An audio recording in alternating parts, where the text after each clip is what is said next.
Alright, so this is Age of Empires 3 Definitive Edition. I'm playing it free via Steam. It actually went free to play about a month and a half ago at the time of this recording. And I've been having, I've been having a blast with it. Now, I've always been a fan of the Age of Empires series. I'm not, I'm nowhere near like a pro player or anything. I don't think I could ever possibly be. It's just, that requires, it's just a bit too much, right? But I've always wanted to I've always wanted to get a like a small group of friends, and like regularly play, because it is still like a fun and interesting game, even if you can't master it. It's just you need people of a similar skill level to play with, right? Play against or alongside. Um, and now that one of the games is actually free to play, I think this is a good opportunity. Now, after you watch or skip the opening cinematics, you'll be greeted by a screen similar to, but not identical to this, right? So what we see in the background here is actually the quote-unquote home city of the Aztec civilization, right?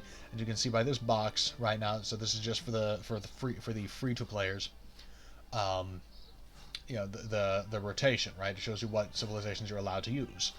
So we have Aztec, Japanese, and Spanish. When we started out, it was actually Haudenosaunee, which is the updated name for Iroquois, right? The Iroquois tribe, um, as well as French and Russians, right? And then and as the each week they pull one out and put a different one in, so over time, similar to Dominion, over time you get to try out much of what the main game has to offer. And there's also this thing is this community event, right? So and now look, you can call this an ulterior motive on my part, but it's if they can get 200,000 different players, to play the game in any way, then everyone will get a neat little cosmetic reward, right? But of course it doesn't really like impact gameplay or anything. It's just a neat little aside. Okay, but no, for real. No, I've been playing this a lot with my brother lately, and we've been having a blast. He actually has the full version of the game, which he bought a while back, like a couple of years ago, like a year or two ago, like when it was still pretty new. But now that I can play it too. Obviously, not the with its full features, but we can play. If he hosts, I can play on any map that he has, right? But free players will only have access to well, hold on. It will only have access to 8 different maps. I don't know if those will get rotated or if that'll be static, uh, you know, unchanging. But what is kind of nice is that for the civilizations you do have in the moment, you have full access to them, right? So you don't actually have to. So they don't actually restrict like the capabilities of a civilization, right? And if you wonder what I'm talking about, I'm referring to the home city deck, right? This is now obviously this background is, of course, mostly for show. It's and for fun. It's a cosmetic thing mainly, but the visually it's just a visual. But the home city could also refer to the cards, right? So Age of Empires 3 is kind of like what you might call like the quote unquote black sheep of the series, right? Age of Empires is a little bit like Street Fighter in the sense where like the second game is the most iconic one, the one that knocked it out of the park so hard that that's the only one people actually think of or remember. But part of the reason is that they went for this thing called with the home city deck. And so what it is it's kind of like another layer to the civilization, rather than every civilization being having a number of fixed bonuses and capabilities. They have just a handful of like baseline ones, and then what you're supposed to do is you're supposed to create a deck, right? And it's a deck, even though they're called cards, it's not like a card game wherein like you shuffle and then you deal. You gotta have the right card in your hand. It's more like a loadout of items or abilities that you can set ahead of time, and then once a match begins, you can pick a build based on the map or your opponents or whatever you think you're going to need, and then go from there, right?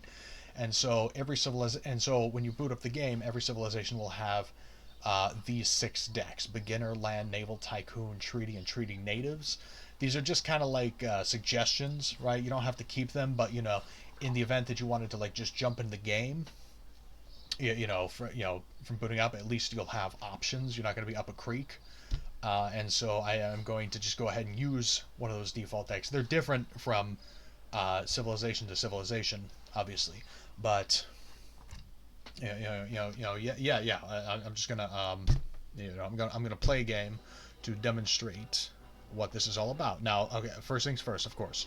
Obviously, Age of Empires, pretty famous RTS, i.e., real-time strategy franchise. So it's a war game, but of course, because it's slightly more recent history, only a few hundred years ago as opposed to thousands of years ago, they actually do tone down the violence a little bit comparatively. It's a little more, it's a little sillier than the previous games, but even those were never like super dead serious, you know. So it's not like this isn't exactly like XCOM or anything. I'll just do right. Yeah, yes. So yes. It's an RTS, i.e., a strategy game. It's a war game, taking place in the colonial era or thereabouts, right? You know, and so so if so it's going to involve a lot of pointing, clicking, moving around, pressing some keys, pointing and clicking, a lot of clicking, right? Looking around the map to try and see what you need, what you can do, what you can get, all that kind of stuff, right? And of course, has a lot of a lot of like a bunch of different environments, right? So, some of which are actually anyways, I don't know what was sorry, I meant to say this first. The game is 51 gigabytes, or specifically 50.6 GB, right? It takes up a lot of hard drive space because it has like ultra high def 4K textures, right? Now that doesn't necessarily mean that you'll actually get to use those. Like like no computer in my house can do better than like the medium graphic settings, but which is let's do Great Plains. Yeah, it's nice and grassy. No, but even then, that's just part of the download. So you need 51 GB in order to download the game. But yes, you can get it free. Since it used to be paid. Obviously, the what used to be the full game that you would pay for has now been like obviously anyone who bought it before now still has it, but now that's been moved to the game's DLC page and is referred to as base game, right? It's $20 normally. I don't have it yet, obviously. I'm gonna try to get it on sale at some point. Because for me this is a keeper, right? But what I want to do right now is I want to demonstrate what a free player can do, right? And one thing that's kind of nice right now is even though you're only allowed to use 3 civilizations for AI controlled. For for AI teammates and opponents, you're allowed to pick any of the civilizations in the game, even if you don't, even if you don't have the main game, and even if it's from a DLC that you don't have yet, right? So, like for example, the Italians and the Maltese are the 2 newest civilizations, right? And so they're part of a DLC pack. So you can choose to fight against or alongside them. Same with like Mexico and the U.S. and stuff like that, right? These weren't in the original game. Who am I going to go against? Yeah. Well, it's also what's kind of neat, and this is just a stylistic thing. You can actually toggle it off in options, but each civilization has like a personality, right? A specific, like an era specific personality that will like, kind of like taunt you, or say or cheer you on depending on whether they're friend or foe. Let's go with French. Napoleon de Bonaparte. I don't think it's de Bonaparte. I think it's just Bonaparte. Anyways, So basically, you have you have someone like kind of like you have the AI chat. No, it's not a chatbot, but no, for real. So that's something that kind of differentiate it from the previous games. Instead of like each civilization just having like a random name, there's just a specific name for each one. Anyways. I'm getting off topic. Anyways, but what I want to do is I want to show what you can do with the free version of the game. Because again, I've still been having a lot of fun with it. but what I would like to do is I would like to get more people interested, and so I'm going to, I'm just going to demonstrate the game and do a gameplay vid. I no rehearsal. Okay, uncheck large. Okay, so the default game roles is not classic, but that classic, which might have been previously referred to as conquest, um, is how we usually play supremacy. And yes, supremacy is like a basic match. Deathmatch is, like, okay, we don't have to worry about the modes basically. So normally I would put my brother and I use the supremacy classic, starting age. Oh wow. Okay. Anyways, exploration, imperial. The difficulty. My brother and I are somewhere between moderate and hard. We're also like that in Age of Empires 2, but the difficulties are a bit different between these two games. Obviously, Age 2, being the one that most people play, gets the most attention, and so that's also the one that's the most fine-tuned. But I'm just gonna be on standard because I should have thought of this ahead of time. Starting resources, standard, game speed, medium, free for all, diplomacy. Yeah, I'll just stick with moderate. No, okay, no, I'll do standard. Because realistically, if you're new to the game, you probably would stick to one of the easier difficulties. I think, and obviously because I've played Ages of Empires before, standard, like if you're like just like completely new to just like games in general, you might do easy, but I mean just easy or standard are both pretty easy. Okay, let's see. Okay, so when you start out, what we got here is we've got this building called the town center, right? That's very important. It creates settlers, right, which are your your civilian workers, right? They as you can see, they're gathering resources here. What you'll want to do is you want to get them collecting resources, right? This here is your explorer, right? So as you can tell by this golden aura around him, he is an important and potentially powerful character, but not not invincible, of course. He is, so where's it going? I'm sorry, I'm trying to gather my thoughts. Okay, so yes, what you do.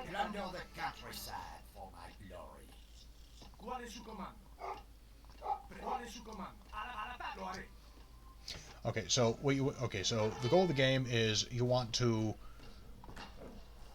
gather up resources so that you can develop an army, build buildings from which you can develop an army. You want to gather. Right, so we've got like food, wood, and coin. I might refer to that as gold because throughout the series it's usually referred to as gold. This house refers to your population. 9 out of 10 slots are being filled. You need to build additional houses, like the physical building house, in order to actually keep going, right? Okay, so that means that we have a shipment, right? And so this is part of that thing, that thing I was talking about earlier. This is where those cards that I mentioned earlier will come in. I'm going to go ahead and choose the beginner deck, not because I'm a beginner, but because I'm assuming, a newer player would pick that. This is also why I picked the standard difficulty, so I don't have to take it too seriously. But anyways, so with this, we have two options. I'm going to go with 3 settlers because we need a lot of settlers, right? Or sometimes they're referred to as villagers, in order to collect resources quickly. So I'm going to have the town center click this flag on a tree so that we have people chopping, but I want more people gathering food right now. Actually, holding down shift and right clicking, I'm letting go. Him, he's going to build the market, right? This helps you with resources. And now I'm going to hold down shift, right click, and then right click on the tree, and then left click away. Okay, so that means when he's done building the market, he's going to go chop trees again, right? Now, I've been neglecting the exploration, but what you want to do is you want to have any spare units you have exploring the map, right? You have them just run out into the complete unknown. Okay, I've hit the edge of the map. Oh look, a treasure. Okay, so you can tell this is unguarded because it's just like a little... Oh, those are beavers. Okay, it's a little beaver den, I guess. Home city. Okay, I already used up this. This card had a white border, or gray, I guess, which means you can only use it once. This one that has a purple border, you're allowed to, and had the infinity symbol means that you're allowed to use that over and over. Okay, I need more settlers, but they don't all need to be on food. Okay, so I'm going to move them out here, holding down Shift, and right-click on the bison. Right, so I'm hunting for food. Right. I have multiple people hunting for food, but you need a lot of it, so I don't feel bad about getting a bunch. Let's say we hop over to the market real fast. Oh, and by the way, these tabs up here, if you hold down Control or Shift and then you press a number key from 1 to 9, you can assign units or buildings to a number. And so the market has upgrades to your resource collection rates. Okay, so that little heart ditty meant that my shipment came in. These are the chests of coin that I got from the home city, right? That thing. And so what I'm going to do is I'm going to have someone collect that. Oh dear. There's a scout. Actually. Damn it. Okay, whatever. I need to ignore him. I need to be exploring the map though, because I need to know what's up and I need to know where stuff is, and if possible I want to find more treasures and also these trade routes. Right, so treasures include such things like, you see the stagecoach, right? Actually, let's get that right now. So many explorers have a special ability you can use by clicking this and then clicking on what's called a treasure guardian, right? Now those include wild animals. I don't really like hunting, but you know. It's not that I want animals to die, but look, it's just a game. Wherever I turn, I find riches to aid the French cause. Okay. Okay, so I have a moment here. I'm going to... This right here is a trade post site, right? So there's a special building that can click right into place alongside here. It's this icon called a trading post. If I click on that, I can build a building. Your explorer is also capable of building this building, but since I'm having him explore right now, I'm going to relegate that task to a villager, right? Also, this was blinking a moment ago.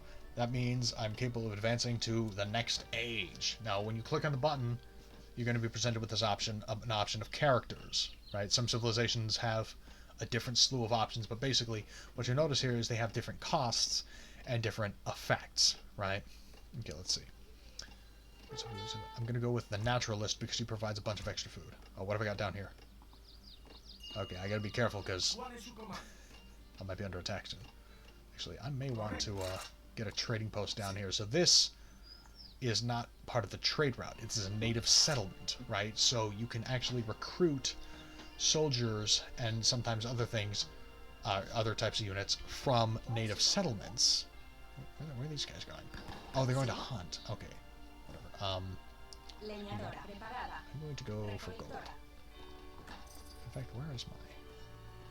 Okay, let's get some more bonuses from the market. Oh, let's queue up. Oops, I need more houses. I'm going to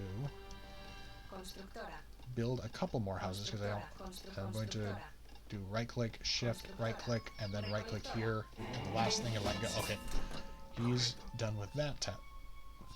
Excuse me. He's done with that task, so I'm going to have him explore a little and then start mining for more coin.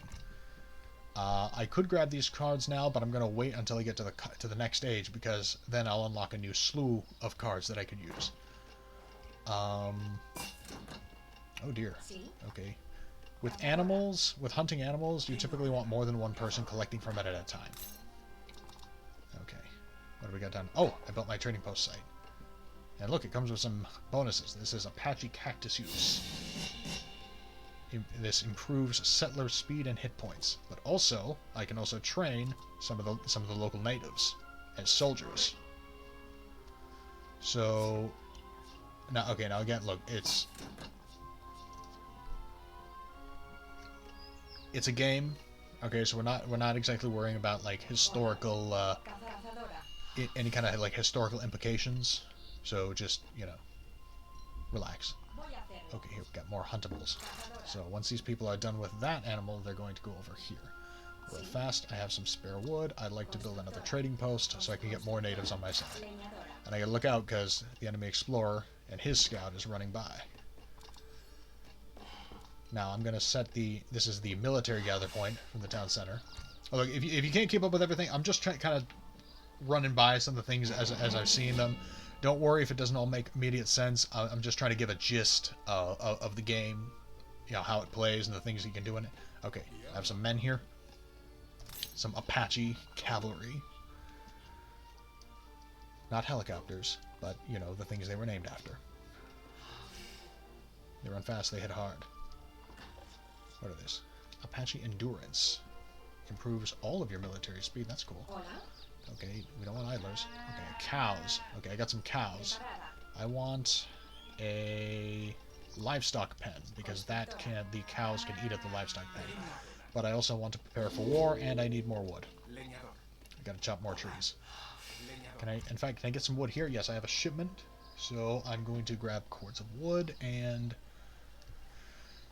5 more settlers. Right, the beginner cards are typically focused around... Okay, I got some soldiers. The beginner decks are typically focused around resources and settlers. But here I also got some soldiers. Rodaleros. Okay, so they're knights, basically. Right?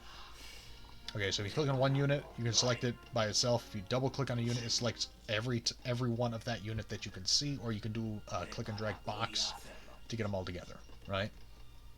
Also, by default, clicking and dragging will only select military units. So, like, even though I got settlers here, if I do it like this, you'll notice how the settlers don't get picked up. Anyways, let's make... Whoops, I need more houses again. Okay, let's stop you. Get more houses. And then start on wood immediately afterwards. And move these people to other trees. That might not necessarily be a good idea. So don't take everything I say as gospel. I'm just trying to give a quick run through of the game, so you know what I'm asking you to get invested in. Okay, so the trade routes can help you build up experience points. That's what contributes towards the home city shipments, right? So the thing that's giving me these. Since I already have a livestock pen, I'm going to go ahead and get the semi-fattened cow card. So here, move you people over here. Okay, I'm starting to get a pretty good supply of wood. Like I was saying, though, I need to prepare for war. I'm going to have this guy build me a barracks. That's this crossed gun icon. Not to be confused with the saloon, or the tavern. For USA, it's called the saloon. The tavern, which is this building. I'm going to assign these to a number, holding down shift, and then hitting 9. Right? I will also assign this trading post to 9, right? That's what I usually put my military buildings on. Have it research that. I have an idle villager. What is she doing? I don't. Now the thing with livestock is you can get more food out of it if you wait for it to fatten up, right? Which is why I built the livestock pen. Get also resources upgrade. Since I have what about oh, here we go. Let's build an outpost, right? This rectangle that has guns over it, because this will shoot at nearby enemies, in addition to helping me see at quite a distance. So I don't know if you can see this kind of like, there's like a semi-transparent circle that shows the range. If enemies walk within that, they will be shot at. Again, the goal is to defeat your enemies. Okay, so I got these 2 buildings here. The barracks, where you get infantry, which in this game includes archers, right? So let's see, we've got crossbowmen and pikemen. Those cost wood and food, right? These guys cost food and gold. Hold on, I want to check something real fast. What is he? What is he considered? It says fast-moving sword, hand infantry, heavy infantry, infantry, land military. Okay. Sorry, I was just reading some details. Okay, so I've got some... Is he ranged? No. Yeah, he's ranged. Okay. Okay, I want to get some crossbowmen because I have a lot of food and a decent amount of wood, so we're going to do this. So I held down shift and then clicked, right? If you do individual clicks, it'll just do one at a time, but you notice how he's got this number here. When this timer runs out, I will actually get... Oh, by the way, when I click on a building, I right-click elsewhere, and that sets this flag. When that timer runs out, 5 crossbowmen will appear and walk to this spot. Whoops, these guys are done. Let's get more stuff at the market. Let's start getting more people to work on gold. And a little more on wood, but I should think of... Uh-oh. Let me get another outpost, keep myself safe on the north, and have him go to the gold afterwards. Let's get some chest of coin. Okay, I need to be thinking about advancing in age, so I gotta start thinking about getting more food and gold. Yeah, less more food unless I'm going to start attacking, right? It says you need resources in order to make men. Oh yeah, see, we got a guy pass by. He's running away though. Oh yeah, see.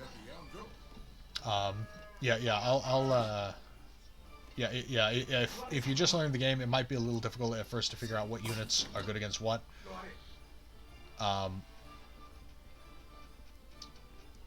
It's not that I don't want to explain that, but I feel like, you know, that might get lost in the shuffle, right? I don't know. Maybe I'm treating my audience like they're dumb, and that would be really unkind and really not cool of me. Where's my dog? Okay, here's my dog. Oops. Let's go ahead and get a stable for cavalry. You know what? I will explain it. Okay, so here's the thing. And again, if you don't get it all right away, don't worry. So, what we have is so this guy is a ranged infantry. Okay, ranged infantry. I thought it was called light infantry. Oh well. Okay, so what is it called? Ranged cavalry. Light ranged cavalry. Okay, so here's the thing. Ranged infantry is good at defeating heavy infantry. And is he heavy? Yes, he is heavy. Right? Then heavy infantry is good at defeating cavalry, especially ranged cavalry. Then ranged cavalry is good at defeating hand cavalry. Like this guy, the hussar. Right? Which I'll have in a moment. And meanwhile, the hussars are good at defeating infantry, especially the more lightweight infantry. And... oh, I need more houses again. I wasn't paying attention. Gonna get someone... okay, so if you click on a number up here, it will actually move you to a villager that's collecting a certain type of resource. Let's go ahead and grab a church, because that's actually a pretty decent building. You know, no societal comment. I'm just saying, like, in this game, it's a helpful building. I'll also put that on a number. Check my market. Barracks. Okay, and then I want to pull less people on food, and let's get... oh, let's go ahead and build a mill. Okay, and again, now I know it seems a little ironic. So the mill in this game, it has an infinite amount of food, right? It produces food indefinitely, and the more people you have on it, up to a maximum of 10, the faster you can get food out of it, right?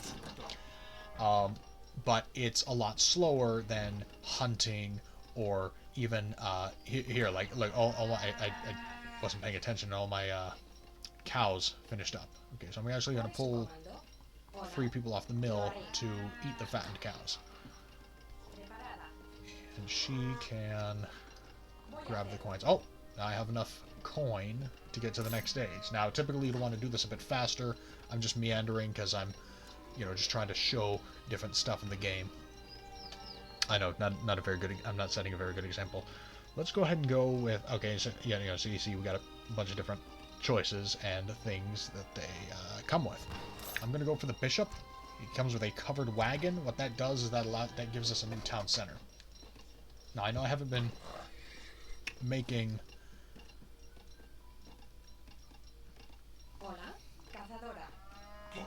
I haven't been making as many villagers as I should have. I'm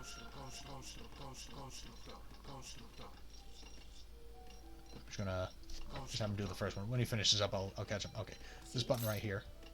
Oh. What? They are all done there. Let's have him go for this mine. Let's have one of them make an outpost first to keep it safe. Now, obviously, an outpost is not invincible. It can be very easily destroyed by a determined attacking force. But, you know, just it will help. It does help deter, or at least gives you time to address, right? Getting some more men from here. Let's go ahead and build.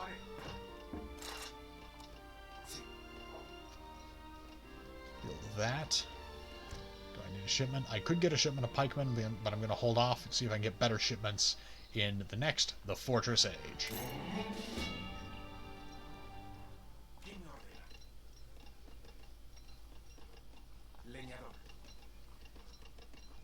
Am I missing a bit? Oh yes, I haven't made a native embassy yet. So the native embassy, what that does, it's a military building, sort of. But what it does is it allows you to train units that would normally come from one of the a trading post that you happen to at a native settlement. Now, native. Enjoy your brief edge over me while you can. Okay, what do we got? Okay, so I've got the Cheyenne. I'm going to start getting all their upgrades. Actually, what do these do? A herd of 12 bison appears at your home city gather. That's neat. Bison, of course, being food, like the animals we were hunting earlier.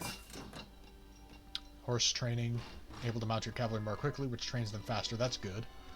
Cheyenne Fury. Warriors do additional damage to enemy cavalry. Okay. And, of course, some other warriors. What's neat about the native warriors is they do not cost your population space. Oh yeah, sure enough, there are the bison. And here's my covered wagon from the bishop. I'm going to build up north because there's a bunch of resources up here. Anyways, the advantage of having multiple town centers is that you can create settlers from multiple spaces, allowing you to have your resource income build up a lot faster.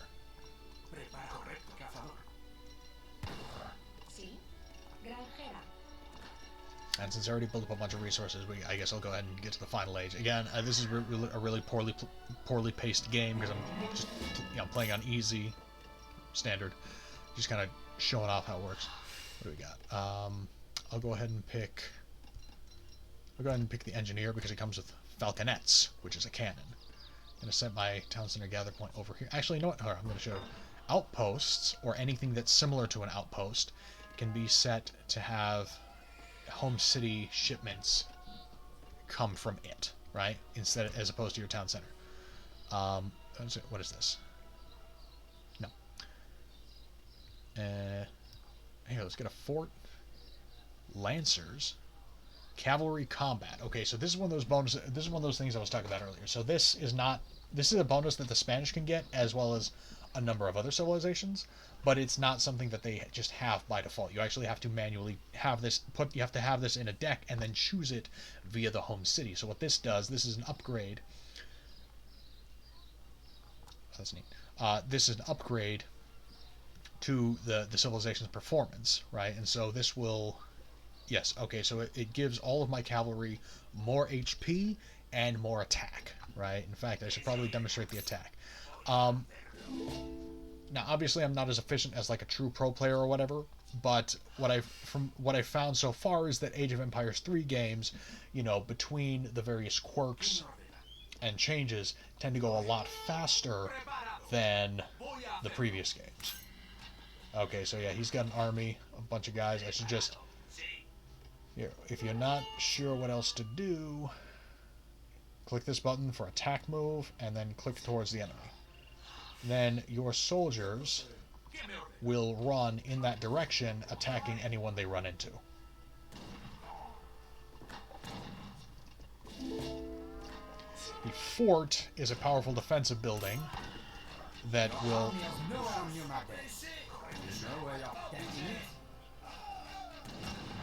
Yes, he is mocking me. The fort is kind of like the castle from Age of Empires 2. It's a... Although, because instead of just like one unique unit, you just like pretty much most of your basic units can be made here. Once it's done, it will also, like the outpost, shoot at nearby enemies, but it's quite a bit tougher. Okay. I need gold. Recolectora. Sí, leñadora. Do we even need more? Oh, I guess I'll make another. Oh, Sí, is my sword? prepara, voy a hacerlo. Holding down shift. Am I winning? We'll find out soon. In fact, where are those falconets I ordered? Oh, waiting on the next stage. I'm going to get an upgrade. In fact, where's that church? I forgot to get some of these upgrades here. I also... This... Not... At this little difficulty, it's really not much of a... Not much of a contest. Oh yeah, see, yeah, and here are those cannons. Yeah, instead of appearing out of the town center, they appeared out of the outpost because I set them there. I'm gonna have these guys move over here. The Falconet is a cannon that's great at defeating foot soldiers, but less so against cavalry or buildings. That doesn't mean that it can't also damage them. Alright, so you notice how they're being pulled along by a horse, but they gotta switch over now to fire and the enemy. Oops, I forgot to make him do more stuff. I'm gonna have him build the arsenal, right, which has the same icon as what used to be the blacksmith. From the arsenal, you can obtain some upgrades for your soldiers. See, I've destroyed his town center, which means that he is now very much hurting.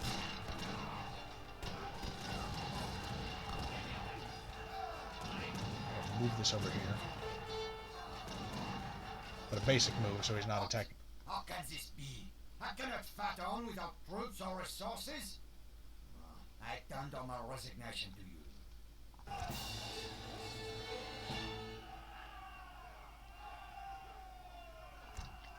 Okay, so yeah, that was pretty uneventful.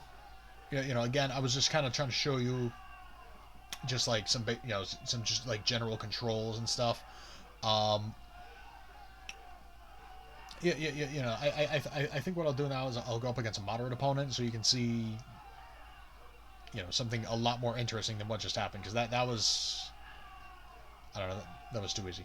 But you know, again, like it was, I have some experience with the game, so you know that was too easy for me. But you know, if you're just learning the game, then you know it's perfectly fine, right? You know, I'm just showing you. You get a lot of settlers, you gather a lot of resources, you get a bunch of men, and you go fight. And while you're fighting, you can also be collecting more resources. And so, you know, as necessary, you'll flip back and forth to, you know, get the necessary things. And you can also be bolstered by way of the home city. Right? Okay, so let's go ahead and do the post game. Right? You know, so you can look at, you know, it'll just give you a rundown of stuff. Various stats on the previous match. I particularly like the timeline feature because they got a bunch of different options here, and you can like literally scroll through to see stuff. Yeah, again, obviously against a standard opponent, not that big of a deal. You know, not. There's not much to write home about. Like, look, all resources gathered. Just. In fact, let me look at. Can I find? Let me go back to villager population, right? Yeah, so you see he had, now of course, as the French, his villagers are a bit tougher and more resourceful than the standard. But, you know, I kept making more and more. Not as many as I should have, but, you know, because of that, my resources kept coming in a lot faster, right? So if we look over, like, oh, here we go, food total, right? You know, just up and up and up. Right, but you know, but yeah, I just, just a quick run through. Now, as you play and level up, it's, you know, again, it doesn't change your actual strength, but as you level up, you can, for fun, you'll get these points to level up, to change, you know, add things or change things in your home city. You know, so you can, you know, just for fun. I've already customized a little bit, like, okay, but let's, here we go. Let's go and throw a clock. Okay, it's spinning pretty fast, like the one in Mario 64. Get some Spanish flags on this building. There we go. See, just decorating it gradually. This is the home city, where the cards, were, right? And so if you click this button, the deck builder, right? Not to be confused with a deck building game, of course, but this is where you can actually look at all the different possible ability, all these various cards, these various items and abilities that you can drop off periodically throughout the game, right? So, and see what you have. You can also make adjustments, right? Like if there's something you don't want, you can click on it to take it away, or click on it down here to put it back in, right? No, I don't want to. No, I don't. I mean, if you were editing it, you would. Of course, you can also look at your explorer, see if you have any alternate costumes for for him or her. Rename, and even if you click this button up here, you can actually this will tell you what your civilization does by default, right? So, civilization bonus, faster shipments from home city, right? So, your basic civilization bonus is almost nothing. Most of it comes from the cards in the deck builder, right? And of course, every civilization has a completely different assortment of cards, but there are also many common ones, right? So, real fast, you can rename the city for fun, right? So, like for example, like if we go over to Aztecs, right? Let's rename the city.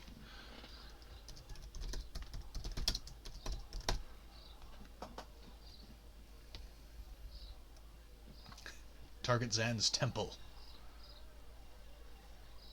Oh, okay, look, Banjo-Kazooie is owned by Microsoft. Age of Empires is owned by Microsoft, so, I think it fits. No, okay, look, that's just kind of, yes, I'm just being silly. Anyways, but yeah, no, in the, wait, was I going to? Oh, right, yeah, yes. So, yeah, of course, every civilization has a different assortment of cards. But there are a lot of common ones that you'll see between them, right? Say for example, like Fish Market, that's not unique to the Spanish. Like almost every single civilization has that, or a variation of that. Stuff like sawmills, exotic hardwoods, furrier, stockyards, right? And these all have like various bonuses, and oftentimes like, where's one?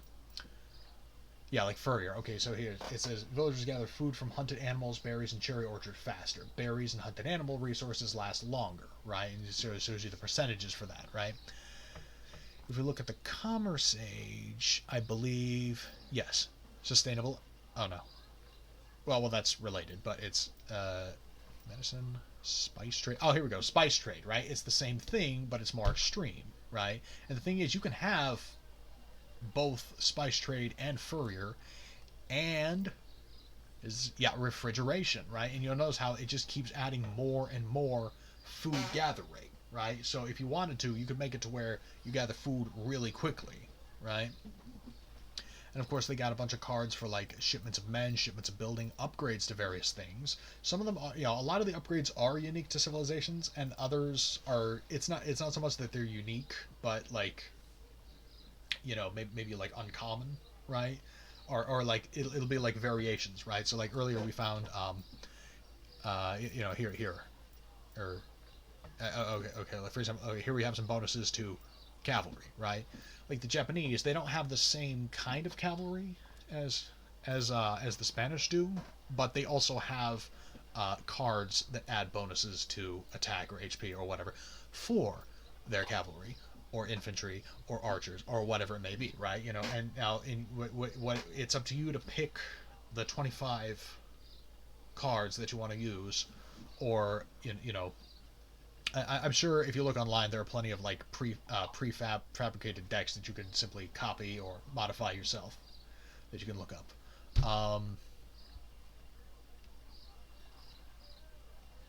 Well, yeah. So that's Age of Empires 3 Definitive Edition, free to play. So if that looks interesting, hopefully you'll try it out yourself. Again, 51 GB. So unfortunately, I have already had a few friends say that cost is pretty prohibitive. But if that's not the case, 51 GB also, it recommends 8 GB of RAM. But I have gotten it to run not necessarily great, and I didn't try it with a lot of players, but I have gotten it to run on computers with 4 or 7 GB. Um, Although, again, that was also on a slightly easier difficulty, as I just demonstrated, so I don't know how long that would carry you, but yes. The game itself is 50.6 GB, and again, most of that is in ultra high def textures. Unfortunately, you can't just like download the low def and then just leave that separately, which is what Age2 did. But you know, 8 GB RAM. I get. So sorry, I'm like just waking up. Yeah. Again, if that seems interesting, hopefully you will check it out. Maybe even and hit me up, and then maybe we can talk about it and hopefully play.